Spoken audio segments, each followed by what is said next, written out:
Assalamu alaikum wa rahmatullah. Today I want to remind myself and you about the temporary nature of this world. This world is not our final home. It is just a journey, a short stop before the eternal life in the hereafter.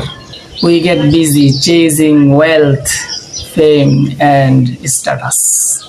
But all of it will end one day. The Prophet Muhammad sallallahu alaihi wasallam said, "Be in this world as if you were a stranger or a traveler."